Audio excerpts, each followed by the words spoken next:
A paz do Senhor, meus irmãos. Sou Leandro da Casa do Senhor. Irmãos, eu venho convidar a vocês a assistir esse vídeo do Billy Graham, um evangelista. O vídeo fala sobre a transformação que Jesus faz em nossa vida, mas ele pede que nós dê o primeiro passo. Nós devemos deixar Jesus entrar, nós devemos deixar ele fazer o trabalho dele. O Espírito Santo que renova a nossa vida. E o que muda isso? Você sabendo que Jesus é o que transforma, você vai buscar viver conforme Jesus manda, vai buscar viver, ter uma vida de oração, vai buscar ter uma vida em comunhão, vai buscar ter uma vida em leitura bíblica. Então, irmãos, assista o vídeo, em nome de Jesus. O vídeo vai edificar a vida de vocês, em nome do Senhor Jesus, amém? Como você comete imoralidade? A Bíblia condena a sensualidade, a lascívia, a luxúria, a depravação. Sabem, Deus não condena apenas a ação, mas também os pensamentos e intenções do coração. E estamos sob a sentença de morte por causa disso. Psicólogos declaram que em qualquer batalha entre a imaginação e a vontade... E quantos não travaram essa batalha entre a imaginação e a vontade? Sua imaginação diz: veja quanto poderia se divertir. E sua vontade diz: é melhor não. Mas a vontade invariavelmente perde.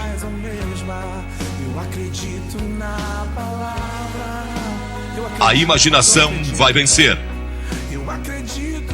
Agora, como pode um jovem ter vitória sobre isso? Porque a Bíblia diz em 1 Pedro 2,11 que devemos nos abster das paixões carnais que fazem guerra contra a alma. Como você pode se abster com esses impulsos dentro de você? Se tem esse tremendo desejo alimentado pela televisão e pelas revistas e onde quer que você olhe, não creio que possa, como uma pessoa jovem hoje, nesta geração, sem Cristo no coração. É quase impossível. Você pode sobreviver se nasceu de novo. A Bíblia diz que precisamos nascer de novo. Há um ano atrás surgiu um best-seller de John Nesbitt, intitulado Novas Direções Transformando Nossas Vidas. Paulo, em Romanos 12, diz que devemos ser transformados pela renovação da nossa mente. No ano passado fizeram um filme intitulado Os Transformadores.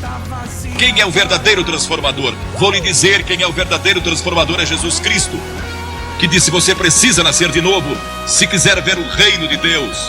Você já nasceu de novo? Tem certeza disso? Está seguro? Cristo vive em seu coração para lhe dar poder e força para resistir às tentações desta hora. Ele nos transforma quando nascemos de novo, não pela religião.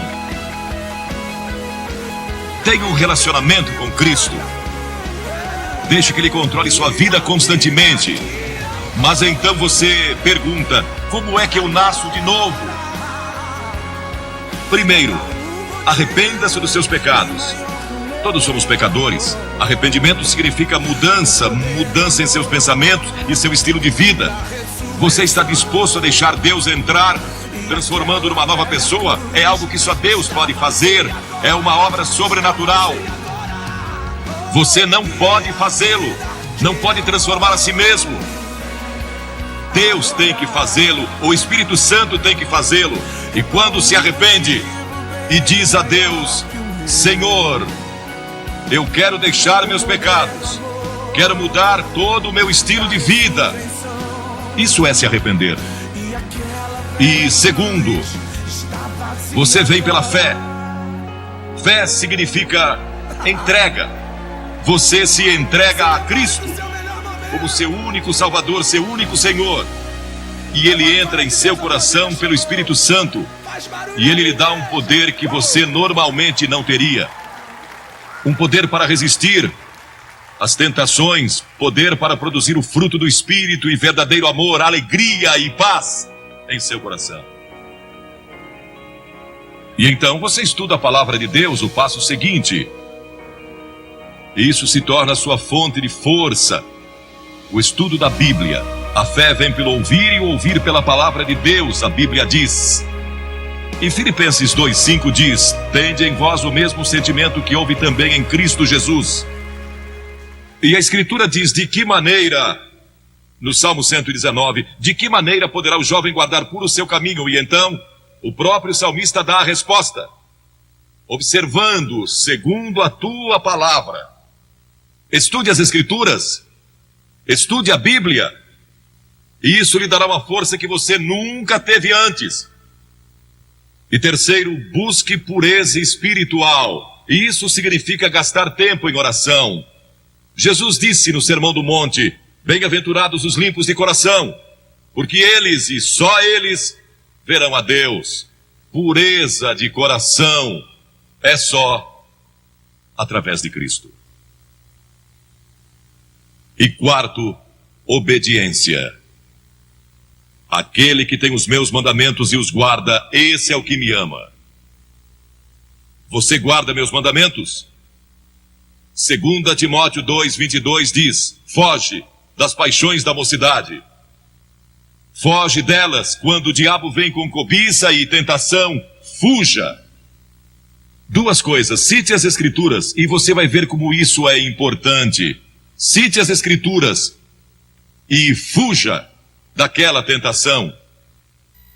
E Paulo disse na Bíblia: não vos sobreveio tentação que não fosse humana, mas Deus é fiel, e não permitirá que sejais tentados além das vossas forças. Pelo contrário, juntamente com a tentação, vos proverá livramento, de sorte que a possais suportar. Sempre que você for tentado, lembre-se disso. Todo ser humano passou por esta mesma tentação antes, inclusive Jesus. E Deus sempre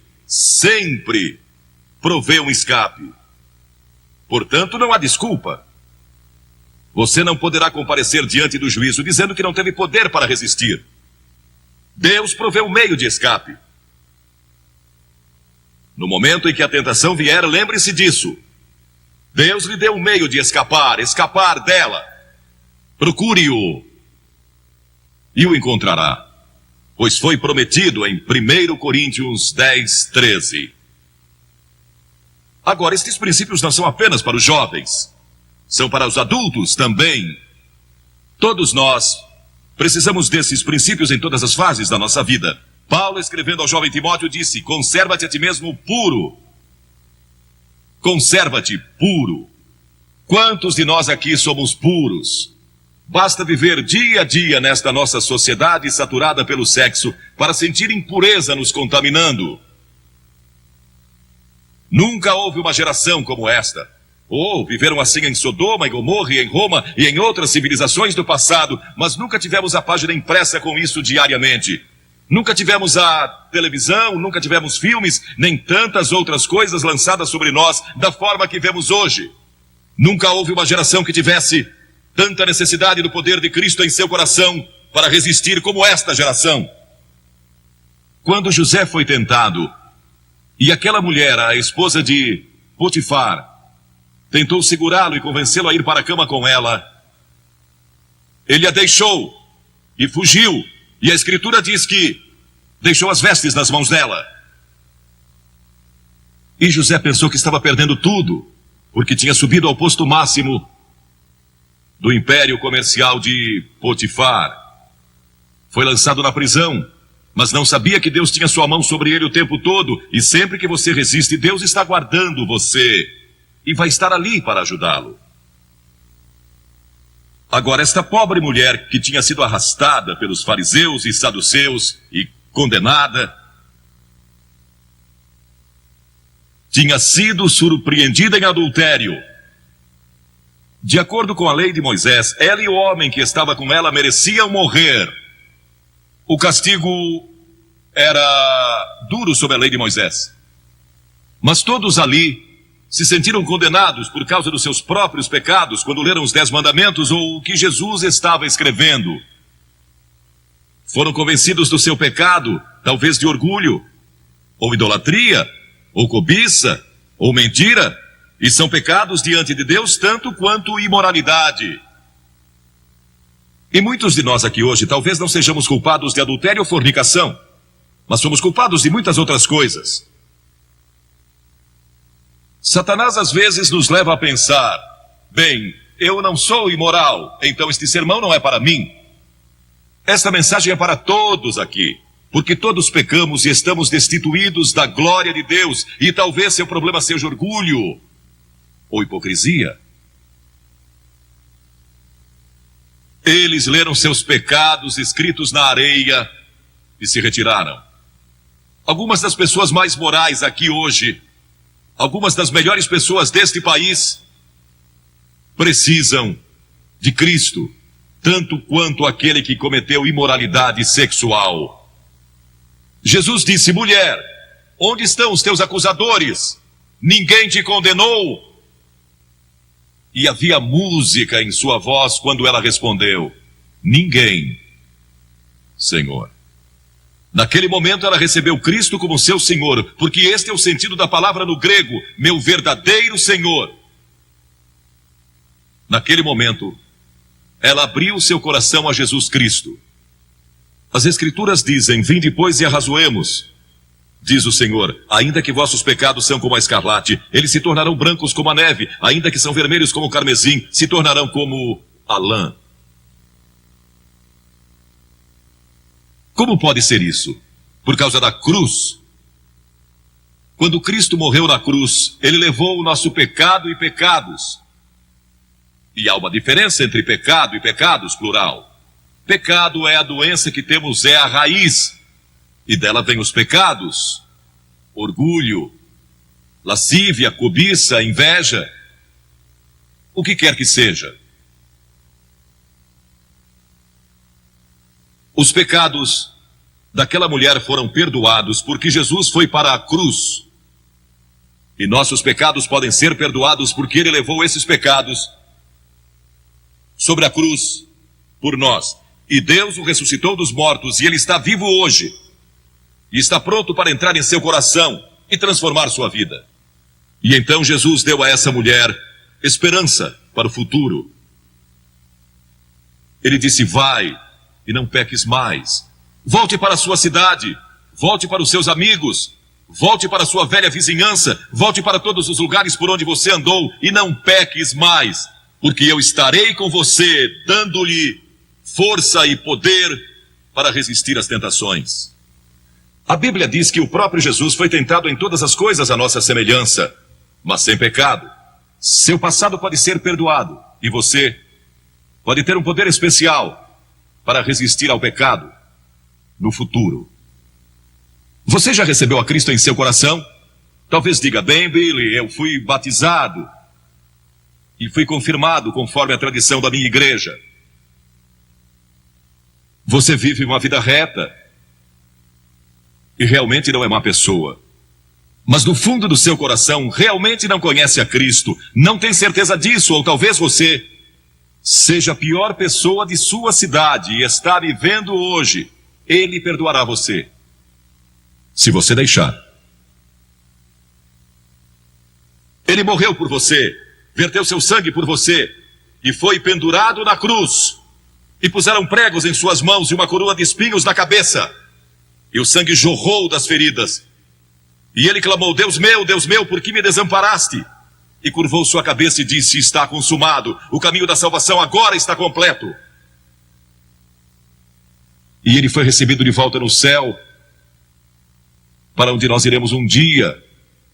Se eu morrer hoje, sei que vou estar com ele lá. Tenho certeza disso. Não porque eu mereça. Não sou uma boa pessoa nesse sentido.